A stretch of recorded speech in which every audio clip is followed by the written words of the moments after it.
This is the Louisiana Hometown Network, bringing you public information, coverage of the monthly meeting of the Louisiana Board of Regents for Higher Education and the Board of Elementary and Secondary Education, also known as BESE.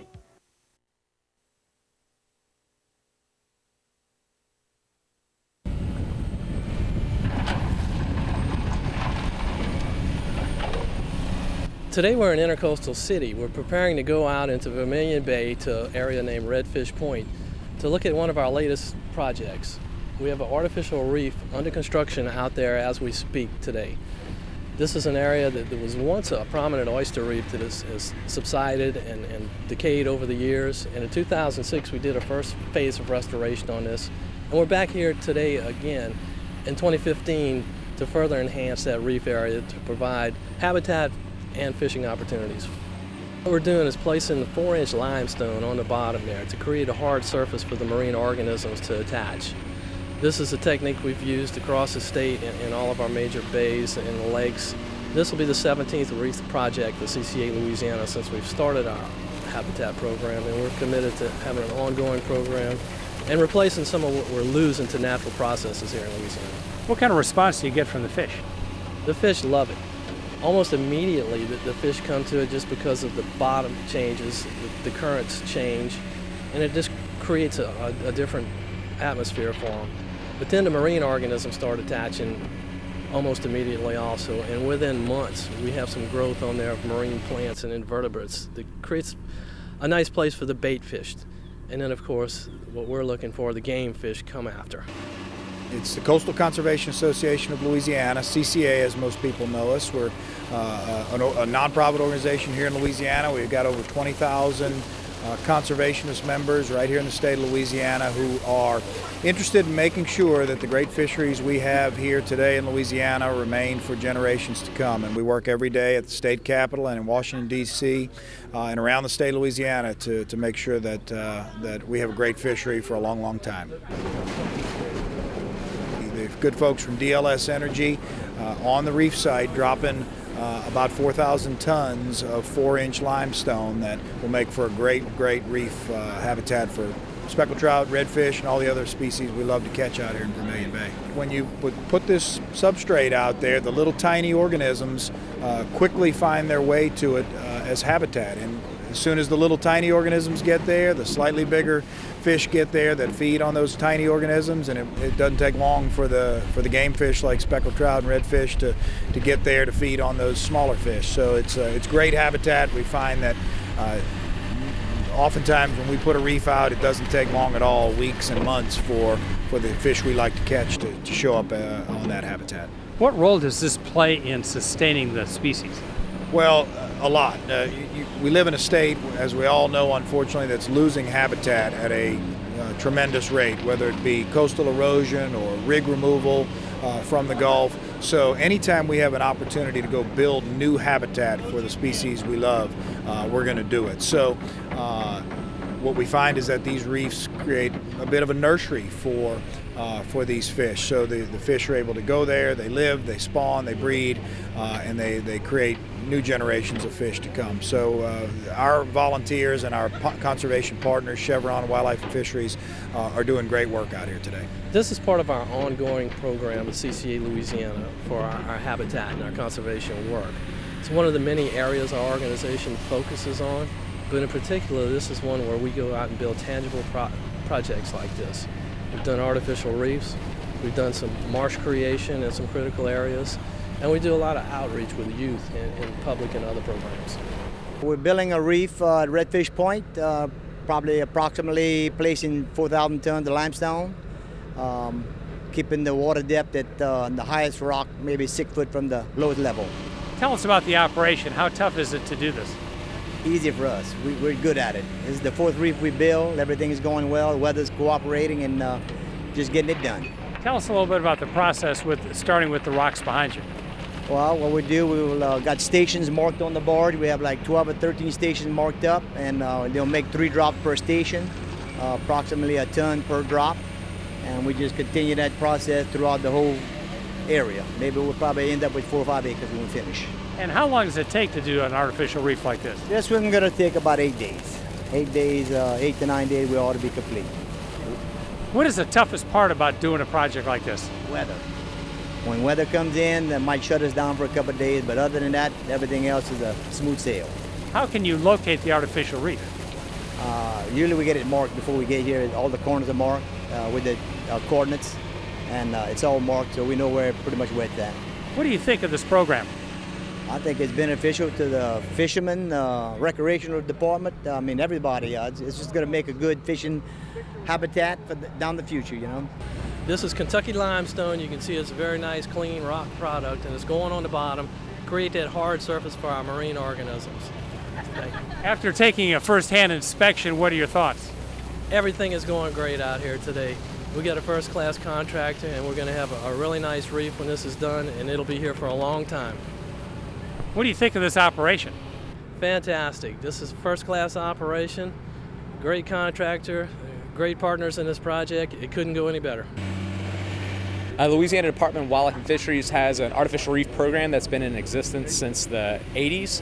It initially started with the offshore rigs reef, and we've expanded on that with the inshore and nearshore reefs, and the inshore definitely provide a lot more access to recreational anglers. What do these artificial reefs mean to the fish? It provides hard substrate. The bottom in Louisiana is often muddy and oftentimes featureless, and so by providing hard materials on the bottom, it provides that complex structure which provides great habitat for not only the animals that provide forage, but the fish that we like to catch. Fishing is huge. Louisiana is the sportsman's paradise for a reason. We have the best fisheries out there, and so providing reefs and additional habitat for these fish provides a great home for the fish, but a place for anglers to go and target them. Your reaction to CCA's involvement in this? It's great. CCA has done a remarkable job of not only increasing the exposure of the artificial reef program, but it also provides a great partnership to expand the dollars. And so we combine forces and get a lot more done with the limited funds that we have. At Chevron, a big part of what we do is social investment, and the environment is one of the areas that we do have a lot of investment. So the mission here that the CCA of Louisiana to conserve marine resources, our investment here fits right in alignment with that. Your reaction to this project that we're seeing here today? It's fantastic. At Chevron, we believe in supporting wetland habitat rebuilding, reef installations. So this is going to be a big impact for the recreational fishermen in Vermilion Bay, adding this additional on the order of 4,000 tons of 4-inch limestone over this 3 to 4 acre area. This project we witnessed here today goes back to way back in our roots for Vermilion Parish, Iberia Parish, and surrounding parishes as well. Vermilion Parish is unique, bordering Vermilion Bay along with Iberia Parish as well. What makes Vermilion Bay so unique is that there are so many entry points for recreational fishermen. It's very unique for trout, redfish, and also the shrimping industry as well. Enhancing this reef in Vermilion Bay is going to acquire a lot of people to get more quality fishing time, bringing in more habitat naturally into Vermilion Bay, which is well needed, passing through the previous storms that we've passed through, really damaged our habitat here. So implementing this with CCA and Chevron and Louisiana Department of Wildlife and Fisheries is a great deal for us because it's assuring that we are truly committed for rebuilding recreational fishermen here in this area. What is the value of CCA membership? Value of CCA membership is you get to interact with so many people in the state that have so many different ideas and so many forethought for along as going in recreational fishermen. And naturally it starts with the kids, and it grows all the way up to the parenthood and goes all the way up further and far beyond that. So, with that being said, CCA is well committed to the state of Louisiana for presenting and preserving habitat. We're members of CCA because we like to support our local organizations and be able to work together with individuals to build habitat for future fishermen like my son Isaac. Tell us a little bit about the value of father-son fishing. I can't put a price tag on it. It's some of the best memories that we've ever created. We're out there on the boat together, don't have our phones going, don't have any music going. We spent some awesome times making some great memories catching fish together. I've been fishing for 6 years, and I really like how you can catch as many fish as you want. What do you enjoy about fishing with your dad? It's very fun because I catch the fish and he deckhands. What was your reaction when you had a chance to see the reef? Just really cool. These things take a lot of time and energy to get done. Great work by our volunteers, by our Habitat Committee for CCA, putting together the efforts with great folks like Chevron and our great partners at Wildlife and Fisheries. It's just the culmination of a lot of time and effort and work and funding from great partners, and to see it all come to fruition and rocks actually hitting the water is very satisfying. If people have questions like more information about CCA, what should they do? Real easy. Go to our website, ccalouisiana.com. You can give us a call at 225-952-9200. We're always looking for volunteers. We're always looking for partners in conservation. So if you're interested in getting involved, give us a call. Go to our website. We look forward to hearing from you.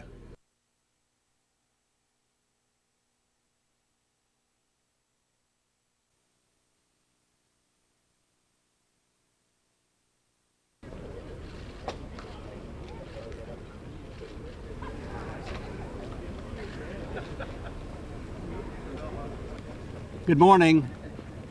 I am a Republican. I've been a Republican since the early 1970s, when on this campus I helped Henson Moore get elected to the United States Congress.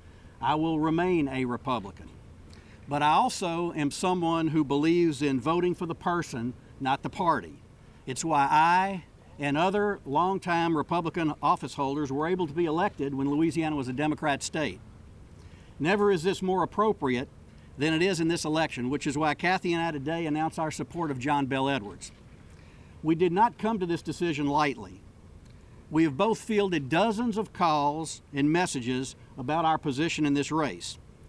We believe our many friends and supporters can make up their own minds, but they deserve to know how we will cast our ballots. To those who are saying, I'm just not going to vote, I encourage people not to take that easy way out. Don't leave it to someone else to make the decision for you and the decision for Louisiana. This is not a case of choosing the lesser of two evils. John Bel reminded us during the primary that he lives by the oath he took as an Army Ranger, not to lie, cheat, steal, or tolerate those who do.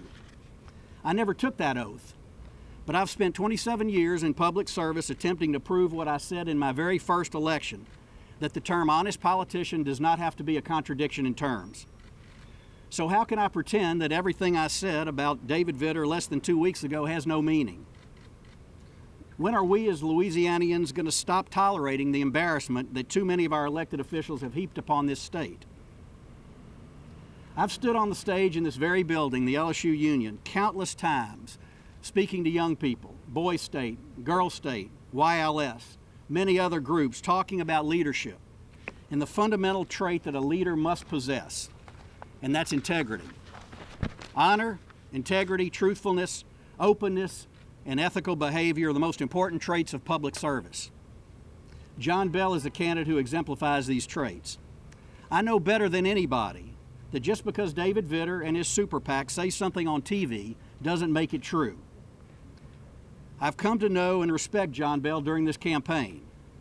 I've done my due diligence. I've talked with him extensively regarding the issues that are important to me, the issues that are important to this state. I believe him when he tells me he will not be controlled by those who want to turn back the clock in Louisiana. He will not seek to undo strides that have been made in education with charter schools and vouchers. He will not be the enemy of business. He will not seek to solve our serious budget problems by penalizing a particular industry.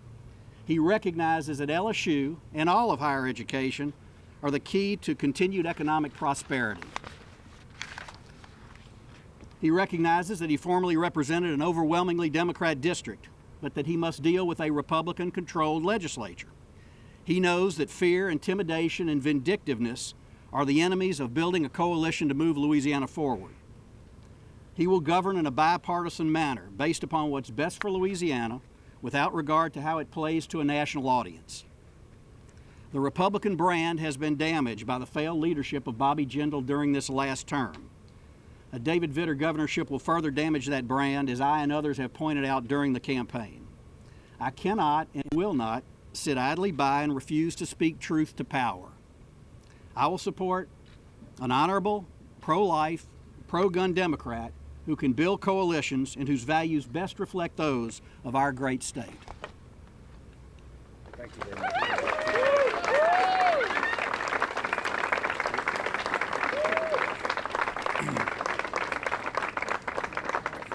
Thank you, Jay. And Don and I are very proud and we're humbled to be here to accept your endorsement and your votes. And I have a daughter over here who's missing class, so I'm not gonna be long.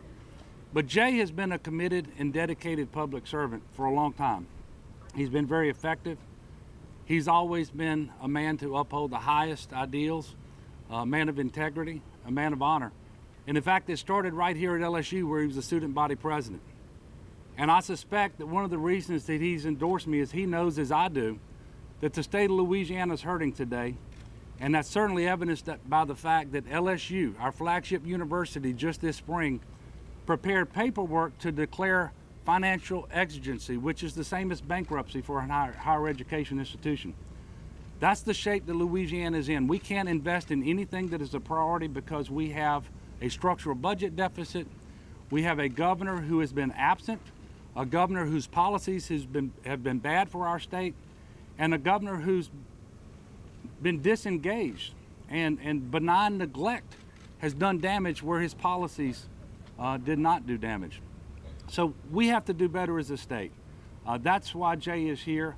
I value Jay's, not only his endorsement, but his advice and his input, and because it's important. We're gonna have to work together. This election is about leadership. It's about uniting the people of Louisiana. And I would just ask the voters out there to decide for yourselves which among the two candidates for governor now is a leader, which is a uniter, and which is a divider. Now, Jay mentioned it, and I wanted to mention it as well. He did not deserve the treatment that he got from Senator Vitter. The lies, the negativity, it wasn't right for him. And by the way, it wasn't right for Scott Angel either. Another dedicated public servant, committed leader who's done a lot of good things for our state. But this election ultimately is about our future. And the future of Louisiana is going to be bright. The future is going to be a lot better than the present because we are going to tackle our challenges. I will govern in a way that's inclusive, that brings people together irrespective of party, irrespective of geography, of race, of gender. We're going to all have a seat at the table because the future belongs to all of us, not just a few of us. And it's incredibly important that we have a leader in the governor's office to make that happen. That is going to happen on November the 21st because the people of Louisiana are going to demand it. So at this time, Jay, if you would just come back up, I want to make a pledge to you that is the same as I make to every voter. As the next governor of the great state of Louisiana, I will always be honest with you, I will never embarrass you, and I will wake up every day to fight to put Louisiana first. And I want to thank you for your leadership.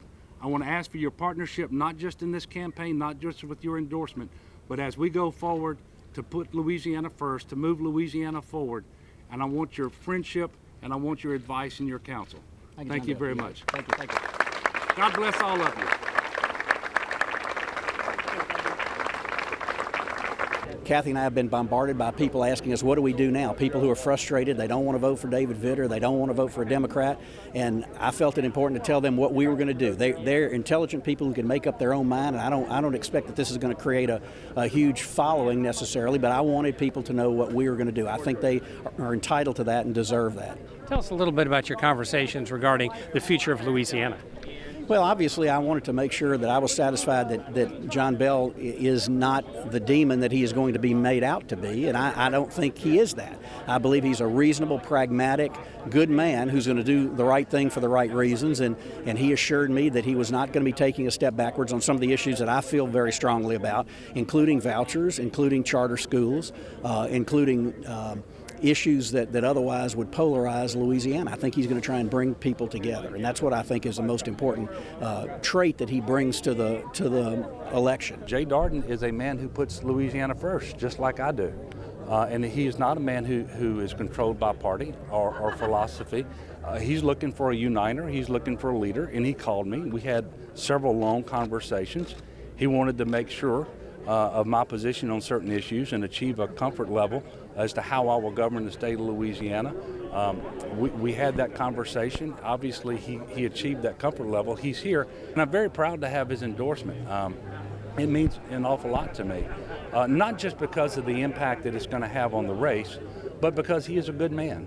And to have someone that you've been running against for over a year, showing up at forum after forum after forum, and that's one of the things I admire about Jay. He and I showed up. We weren't hiding. We were showing up. We were answering questions. We were letting the people of Louisiana know who we are and what we believe. And through that process, I came to admire Jay Darden. And to have him standing up endorsing my candidacy for governor means a lot to me on a personal level. It means as much to me personally as it does politically. So that's how it came about, and I'm just very gratified and humbled that he chose to make this endorsement. Character ought to be first and foremost in any election. I've said that for many years. As I said during my remarks, I've talked to a lot of young people about the qualities of leadership. And if you don't have integrity and you don't have character to begin with, in my view, that's the point where you're not going to be successful, and you're not going to be the kind of leader I would like to see for the state of Louisiana. I'm going to keep traveling. In fact, just a few minutes, I'm going to leave. I've got to be in other parts of the state. We're going to be in Alexandria. We're going to be traveling around. The message is still the message. It's the same message. It's about putting Louisiana first. It's about meeting our challenges. It's about creating opportunity in Louisiana. We're here on the campus of our flagship university, but we have lost too many of our best professors, and quite honestly, we're losing too many of our best students because they don't believe they have the opportunity here to get a top-rate education. They don't believe they have an opportunity to get a good job and a rewarding career. And if our children and grandchildren choose to leave Louisiana because they want to, that's one thing. If they're leaving because they believe they have to live the American dream, that is wrong. We have to nip that in the bud, and that's what it means to create opportunity here in Louisiana. Opportunity and education are synonymous. And that's why I'm happy to have Jay's endorsement. Look, he is a truly committed higher education person, not just LSU, community and technical colleges, all of our regional universities, but certainly our flagship as well. The Vitter campaign is going to be attempting to tie him to Obama, and none of us, most of us in Louisiana don't like that tie. I certainly don't. I'm no supporter of this president. I'm no supporter of his policies, but I'm about Louisiana and who is the right person to move Louisiana forward. I think it sends a message that we have momentum, but for the right reasons. Because I'm going to be the leader, the uniter who brings the people of Louisiana together. I can sit and compromise. People will know that I'm coming from a place where I believe that I am doing what is in the best interest of our state. And people will disagree with me, but if we sit at the table and I know that they're coming from a similar place, there's always room for common ground. There's always room for compromise because that's what it's going to take. The hard reality of this is the structural problems in our state require a two-thirds vote in the legislature to fix. You don't get a two-thirds vote unless you can bring people together.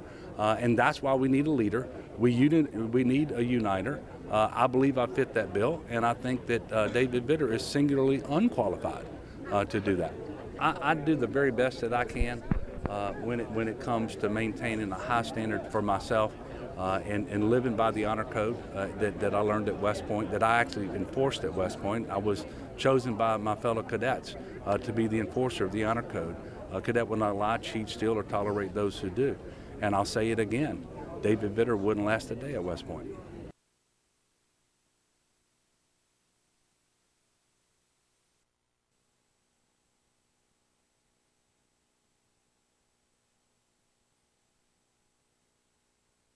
In the season of Christmas, Natchitoches brings to us the 89th Christmas Festival. On the 5th of December, Natchitoches brings to us fireworks display. Front Street for shopping, music, and dancing. Award-winning lighting at the 89th Christmas Festival.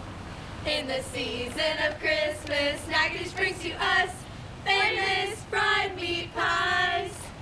Sports Hall of Fame, Santa House for visiting, restaurants for eating, all in the City of Lights. In the season of Christmas, Natchitoches brings to us 5 Christmas bells. Madeline and Rachel, Hannah and Anna, Meredith and Ellen as Miss Merry Christmas. Merry Christmas, everybody! Well, November 21st, the Natchitoches Christmas Festival season will kick off the season with Turn on the Holidays. It's a family-friendly event that happens on Saturday, November 21st to get us started for 45 nights of Christmas lights. We'll have entertainment, food, games, fireworks, of course, and there'll be holiday shopping along Front Street. Tell us about the historical aspects of Natchitoches. Well, Natchitoches, as you know, just celebrated our 300th birthday last year, so we are the oldest permanent settlement in the Louisiana Purchase, founded in 1714, and we were recently just named the best southern small town. So there's a lot of old history, there's a lot of charm, there's a lot of great attractions to come to see in Natchitoches, including Fort St. John Baptiste and the Louisiana State Sports Hall of Fame and Northwest Louisiana History Museum. What is the attraction of the river to the Christmas festival? Well, Cane River Lake is such an integral part of the Christmas festival. All of the activities take place along beautiful Cane River. It is illuminated by hundreds of lighted set pieces and dazzling lights, as well as the fireworks. They shoot off of the riverbank and they just reflect into the riverbank. It just adds that much more of a feel to the Christmas festival. When they come on November 21st, it'll be the kickoff to the Christmas festival season. It is a preview of good things to come. We'll have 2 bands. We'll have a GQP live performance band and Louisiana Red. They'll also be introduced to Miss Merry Christmas and her Christmas bells for the first time. They'll make their public appearance, and we will turn on the lights for the very first time in downtown Natchitoches. Well, this year in Natchitoches, we'll have the 89th Christmas Festival Parade. It'll be a huge time. Always the first Saturday in December, and it's just a big event. I think we're still one of the top 100 events in America, the Christmas Festival Parade that day and night, and it's just a great day in Natchitoches. Saturday, December the 5th is our annual Christmas Festival. It will be our 89th year. We have a lot of new things down on the riverbank this year. All of our trees will be lit with laser lights. We will have our parade at 1 o'clock that day. Starting around 11, we will have some up-and-coming stars from Nashville that will be here doing music on the stage. And then at 3:30 after the parade, we will have our headliners, Chicken on the Bone, which is an 80s group out of New Orleans. Every weekend is special here in Natchitoches during the Christmas season. We have a Thanksgiving, from Thanksgiving weekend all the way through way past New Year's. And what can people expect when they come? Well, we're going to have a great fireworks show at 7 o'clock every weekend on Saturdays, as well as we're going to have at 7 o'clock and then 6 p.m. on festival weekend. We have a wonderful light, the lights shining off the ambiance of the lights shining off the river here is just beautiful. We're going to have additional lighting in the trees and over the bridge. It's just going to be really wonderful looking. What sets Natchitoches apart from everywhere else is that our Natchitoches Christmas Festival season is 45 nights of Christmas lights, starting with Turn on the Holidays on November 21st, lasting through January 6th. Downtown historic Natchitoches and the downtown riverbank along Cane River are lit with hundreds of thousands of twinkling Christmas lights and set pieces, and that you can see these at any night of the week. It's beginning November 21st through January 6th, so you could bring your friends, your family, and just come drive through downtown historic Natchitoches to see these lights in action. You don't have to come on the weekend. You could come any night of the week, because every night at dusk for 45 nights, our downtown will be illuminated with these hundreds of thousands twinkling lights. And is this a free event? It is a free event. You can come out and see the lights anytime. There is admission charge on Christmas Festival Day, which is December 5th, and on December 12th and 19th. But any other day, those are free admission events, and you can come out. There's no charge to see it. Years ago, one of our utility directors at the time put up some Christmas lights, and then the utility department itself just fired some fireworks to enjoy the day. And that's pretty much how it started. It just started with something small like that, and each year more people came, they put up more lights, and it's just grown to what it is today. This is one of the, like I say, one of the top 100 events in America. We have people coming in all 45 nights. It's when this thing first starts, the first night they're on, we'll have people driving down on the riverbank enjoying the lights and everything right then, and it just gets bigger and bigger, more and more people the closer it gets to Christmas. And even last year, we've learned the last 2 or 3 years, even after Christmas is over with and everybody have celebrated their Christmas Day and everything, we still have people coming in that next week, and it finalizes on a New Year's Eve. I think they're doing the New Year's Eve earlier lights, not at 12 o'clock. I mean, the fireworks show at 12 o'clock. They're doing it earlier in the day. And it proved to be a good move last year that people are coming in and seeing. There'll be a big crowd on New Year's Eve here, too. Why do people come to Natchitoches?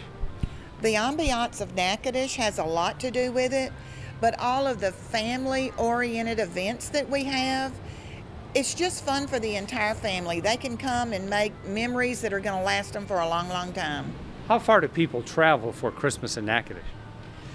I would say the main pull is from Texas, Arkansas, Mississippi, into Oklahoma, but then you'll have people from a long distance away that will come randomly. We have France, a lot of French people come. We just have people from all over the United States. What's your favorite part of the festival? Probably the fireworks. They never get old. It's a family atmosphere. Coming down here, they feel safe. They come down here, they get to shop, they see our shops, the parade that day. But it's the fireworks that night that it seems like everybody comes to. It's the best. I think last year it was voted one of the top 3 events after Rockefeller Center and Disney World. We still have that it was the third top event in the lighting and a show of America. And so after following those 2 places, that's pretty special for Natchitoches to be listed in that group. Just the beauty of it all, and people bringing their kids and having a good time with our Kids Fest area and just watching the kids play. We have snow machines on the riverbank, and my most favorite thing to watch is the kids playing in the snow. It's fake snow, but I mean it's snow, and that is my favorite thing to watch. What is your favorite part of Christmas in Natchitoches? Probably the faces of the kids and even grown-ups when the fireworks go off. That is just spectacular. As much as we talk about anything during the day or that weekend, and there's some great things going on, the fireworks show that night is spectacular, and people walk away and say that's it. It's just what I guess brings everything to a head on Christmas Festival Day. It's very, like I say, it's very Christmas oriented around here. You'll have people wearing Christmas hats in the parade. It's just a festive atmosphere, but the fireworks have to be the favorite. If you've never been to Natchitoches, it's a wonderful place to come, feel the history of our 200, 300 years of being here. We have a scenic, beautiful red brick lit up with Christmas lights. The merchants all are in buildings that just look beautiful, and we're seeing every one of them. The lights on the riverbank provide a nice, safe area with entertainment down here. It's wonderful to see. What's your favorite part of Christmas in Natchitoches? It is watching the kids play and having a good time and making memories. Because that's what I did. I was a little kid here in '65, and I still remember my parents dragging me over in a red wagon to watch the fireworks and to see the lights. And that was in the '60s. I am sure all these families are coming here, making the same memories with their family, with their kids. I've been coming to Christmas here in Natchitoches since I was very little, and I really enjoy it. What makes it so special?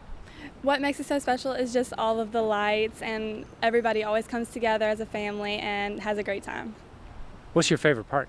My favorite part has to be the family atmosphere. My family gets together every year, and we all have the great food and looking for the pretty lights. I've been coming to the Natchitoches Christmas Festival my entire life, and I've always enjoyed being with my family, even the ones from out of town. What makes it so special here? What makes it so special is honestly the food. Natchitoches is known for their meat pies. Why should people come? People should come to Natchitoches because it's a great way to start the season. It brings such positive energy and it makes for a wonderful Christmas.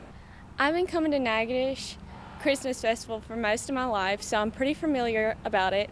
And also, I love the sights and views and the historical past we have here and the great citizens we have here. What's your favorite part of the festival?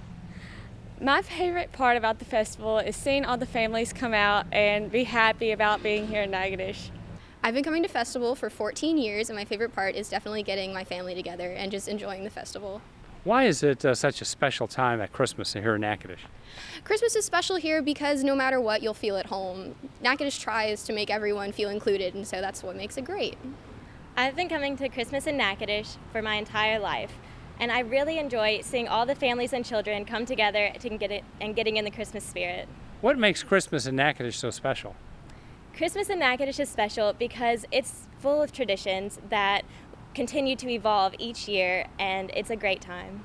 I've been coming to the Christmas Festival in Natchitoches since my first Christmas. My favorite part of it is turn on the holidays because that's when everybody gets in the Christmas spirit and the beautiful lights get turned on. Why is Christmas so special in Natchitoches? Christmas is special in Natchitoches because it's like no other place. It's beautiful here and the community all comes together and you can feel the hospitality and the wonderful atmosphere. Well, my favorite part of Christmas season in Natchitoches is just to see the transformation of our downtown area with all of the sparkling Christmas lights and to see the look on my little girl's face when we drive down Front Street and we see all of the lights that are lit up, and she's just so in awe of all of the different colored Christmas lights that light up the downtown district. When people come to Natchitoches during the Christmas season to see the lights, what else is there for them to do? Well, there's plenty for them to do. There's shopping along historic Front Street. All of our merchants will be open. There's also the Louisiana Sports Hall of Fame and Northwest Louisiana History Museum that they can go and check out. There's carriage rides. There's great restaurants, lots of places to eat, lots of places to shop. There's even Fort St. Jean Baptiste, which is a replica of the original fort that Natchitoches was founded around. So there's tons to do in Natchitoches. It's fun for the whole family, and we invite everyone to come out. If people have questions like more information, what should they do? They can always visit the website. It's natchitocheschristmas.com, and it'll have everything you need to know about the Christmas season. We want to see you in Natchitoches this Christmas season.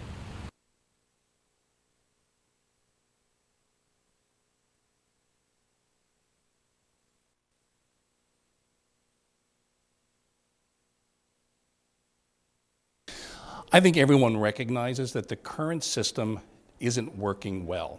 And there's no one simple fix, but what we are doing is moving from a system that really pays for volume to one that focuses on the patients, providing doctors and other care providers with the information they need to identify those gaps in care or things that patients need. And then also, the payment system is designed to reward physicians for the good job that they do. They found that that preventative labs and services were ordered more often with a QBPC provider than not, a non-QBPC provider. They found a reduction in cost of about $25 per person per month. They also showed something that I'm, as a physician, personally excited about, is a reduction in hospitalizations for things like chronic disease with heart problems and strokes and things like that. And then they also showed an increase in primary care visits, which again gets access for our members to the services that they need. Welcome. Thank you all for showing up today. This is going to be a great, exciting collaborative, and you're going to see some results that have not been released until really today. So with that, we'll get going. So Quality Blue Primary Care, this year's theme is proven value, because we do have some great results to show you, and I'm very excited about that. So Quality Blue Primary Care, I think of the life cycle of QBPC as in 2013, we were really busy launching the program. We designed it, getting it off the ground and getting it going, and thanks to you who are the early adopters and had faith and got us going.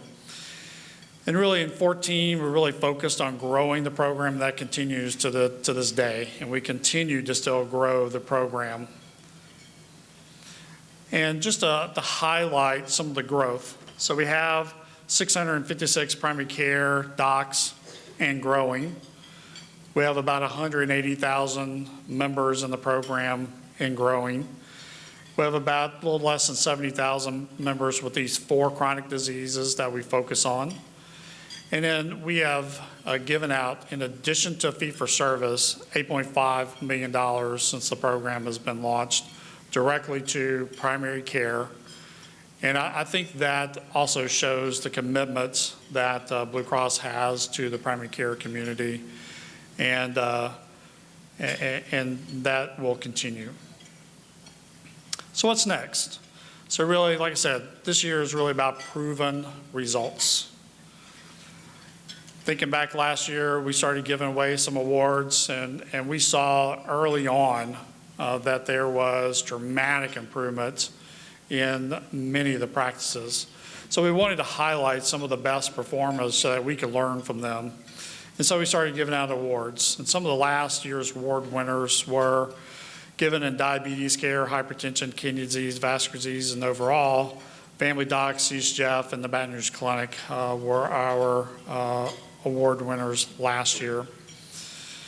So as we move forward, you know, we really want to focus on showing value to our state, our members, and even in our own practices. So we have to improve the quality of care, and we also have to address the escalation of healthcare cost. And so with those two things in the equation, you really get value out of that. So our question became, you know, for those that, especially that joined the first year, could we look at these practices and really see if there was a change in quality and also in cost for those practices? Well, I want to remind you that this program, I believe, is different than a lot of the programs that you read about. Many programs that you read about do things and they focus on 1 or 2 interventions. They either do things like focus on a PCMH accreditation, or they have an incentive, but they don't have all the things that come together to make things change.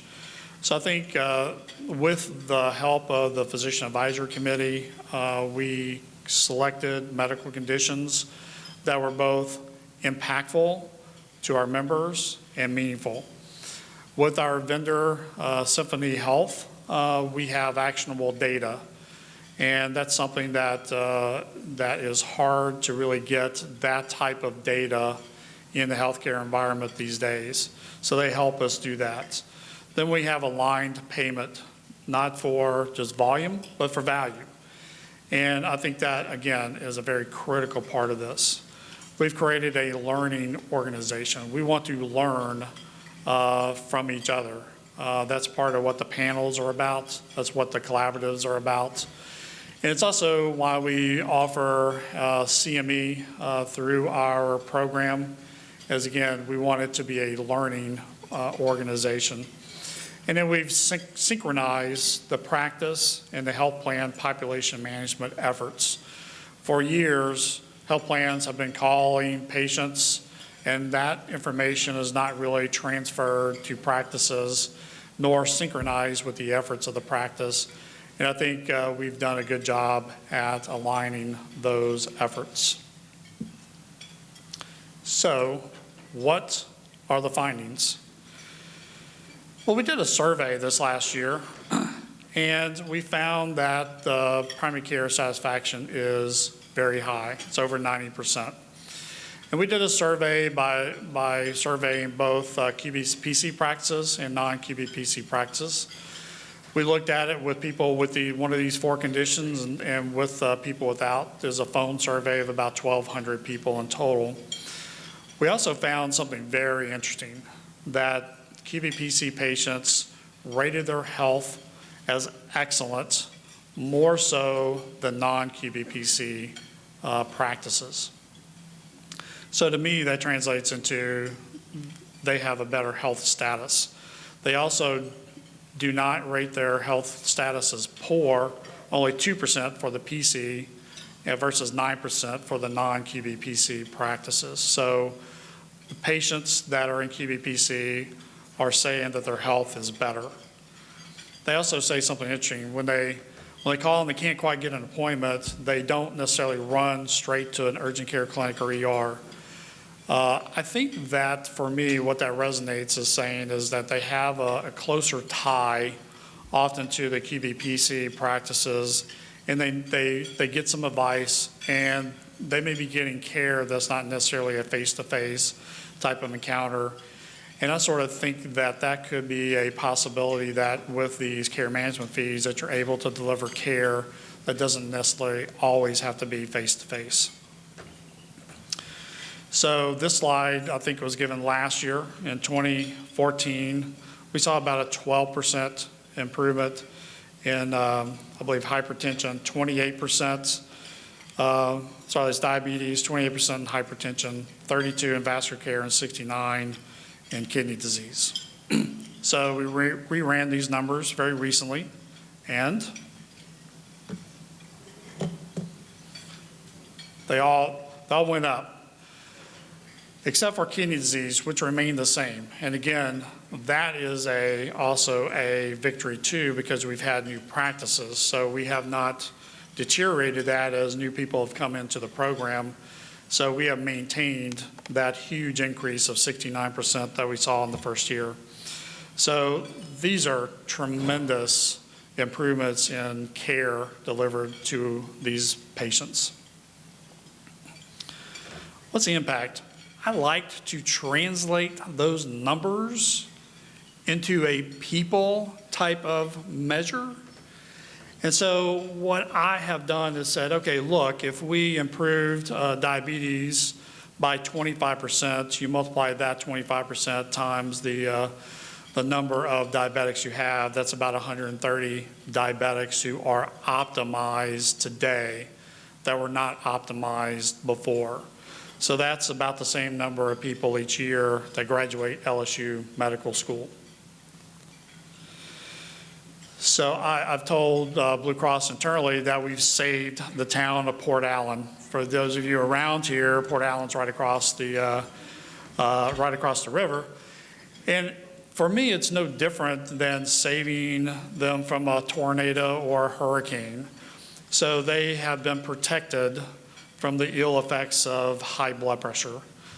5,000 people is controlled today that weren't controlled in the past. With vascular care, that's about 70 people that are controlled today that weren't controlled in the past, and that's about 2 school buses full.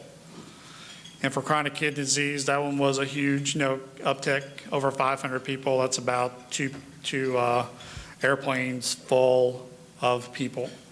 So I like to translate that into people measures. So when we saw the measures improving internally, we said, well, it sure would be nice to give this data and have it externally validated. So we got Dr. Shee at the School of Public Health at Tulane to look at the data and reevaluate this, and I'm going to present his findings here in summary, which are, when it comes to preventative testing and screenings, there is an uptick with QBPC versus non-QBPC practices. There is a reduced cost per member per month with those practices versus non-QBPC practices.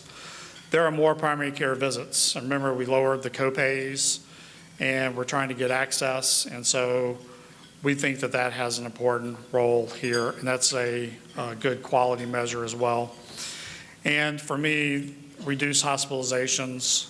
We see less strokes, we see less heart attacks, we see less hospitalizations for avoidable and ambulatory sensitive type of things and serious conditions as well. So they saw about $25 per member per month for all members, reduced savings for this. There are fewer hospital stays, and checkups and screenings and preventative care is more often with QBPC than without QBPC.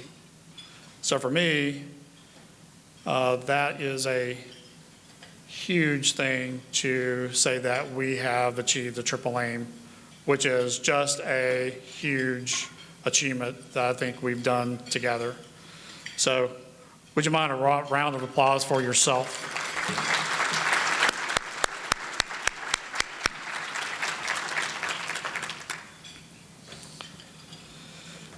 We're starting to get some recognition. We're all getting recognized. So we've had some things in the local press. We did put this particular program in for submission to an IHI presentation, which it was accepted. And the phone is starting to ring for this program. So thank you very much. When we initially launched this program, we were focused on launching the program. In 2014 and to today, we have been focused on growing the program. And then next year, we're going to be focused on accelerating improvements in the program. So we're going to focus on high blood pressure. We're going to try to get members that are members of Blue Cross that are not seeing a primary care doctor to see a primary care doctor. And in those practices, also get better results and more control of high blood pressure. The national average for high blood pressure control rate is only about half of the people. 1 out of 2 people have their blood pressure where it needs to be. Our program is increasing that, and we hope to bring that up to at least 70%, where about 3 out of 4 are in control instead of only 1 out of 2. Louisiana physicians have a great opportunity to be part of a program that rewards them for the care that they provide to their patients. We are providing them with important information that will assist them in identifying needs that their patients have. We realize that patients receive care from many places. We're giving them tools and other resources so that they can identify which patients need care and make sure that they get it in a timely manner. We do believe that by recognizing our primary care doctors, that all primary care doctors are being recognized in a way. When we show our members that primary care can very well take care of things like high blood pressure and diabetes, we think it really helps all of our primary care doctors. How we selected them were in the 4 diseases that we focus on, and they are high blood pressure, diabetes, vascular disease, and kidney disease. We identify the top 10% of physicians in those 4 areas. So each of those 4 areas identify the individual physician performance. Then overall, we look at each site, each clinic, and then we look at the combination of things. What clinic, what team, what whole group got the top measures in each of these 4 diseases too. Then finally, our grand award is all 4 measures put together, plus a couple other measures, who was the highest there as a total clinic. And so we have individual awards, we have site awards for each of these 4. Programs like this bring value to everyone involved in the program. For our customers, they can have greater confidence that their doctors are aware of their care needs, that they are receiving information about the care that they receive from other providers, and that they're keeping track of their health needs so that they can intervene in a timely manner. We have a team of people that are our relationship people with our clinics, and they are looking for more practices to sign up. And we have information and brochures that we have been providing during this collaborative for those practices. I think having motivated providers, a practice that is very engaging to patients, reaches out to them in ways that weren't done in the past, following good evidence-based medicine protocols and applying those to each patient encounter when relevant. So. And do you have patients who have been in the program for 2 years? And if so, how has their quality of life improved? I think we have. I think that there's less hospitalization, less ER utilization, less complications from diabetes, cardiovascular outcomes, less total cost of care out of pocket for them. So I think it's been a win-win for those who've been in our or within this program long-term within our practice. I think we've gotten there primarily by taking a very patient-specific approach. We're very interested in how we can improve the lives and health of individual patients. We want them to live long and happy lives and feel healthy and be invested in their health care. I think on a clinic approach, we have just taken great steps to be details oriented and really manage the patient's data, health, and appointments and time as effectively as we can. I believe we hold the Louisiana record for signing the agreement in about 6 minutes of being presented. The main thing is it's a no-brainer. Why wouldn't healthcare providers want to partner with the largest health plan in the state to make Louisiana healthier? So when we looked at this program and it concentrated on looking at the diseases that plagued Louisiana the most in hypertension and diabetes and said, we're going to start cooperating together to make patients healthier, why would we not want to be a part of that? So we looked at it. We could not come up with a single good reason as to opt out and said, let us in and let us lead the charge. Patient buy-in, physician buy-in, patient engagement in ways that weren't done in the past, I believe, has been very effective. That way you can apply good evidence-based standards, good best practices to a large patient population. And so I think when you do that on a large scale, you get to appreciate these higher outcomes, better outcomes, less complications, et cetera. It sounds very easy at first just to make people healthier. You look at things and say, I want to simply work on numbers, work on your hypertension control rates. And on paper and spreadsheets and pie charts, you see a lot of room for growth, and you say, this should be easy. But then you realize you're troubled with decades and decades of poor practices in the healthcare industry and patients who've kind of came content to be in last place. So it's been a struggle for 2 years to really change minds, both internally with our staff and reaching out to patients and letting them know it's a new day in healthcare in Louisiana. I think the largest benefit to the patient is better outcomes in their health. I think it encourages us as providers and patients to have the tools and investment to achieve better outcomes. The biggest benefit just simply comes down to when you see the numbers trending up. Every time a graph ticks up to the north, that is one more life literally saved. We have a www.bcbsla.com/QBPC that people can look up information on the program.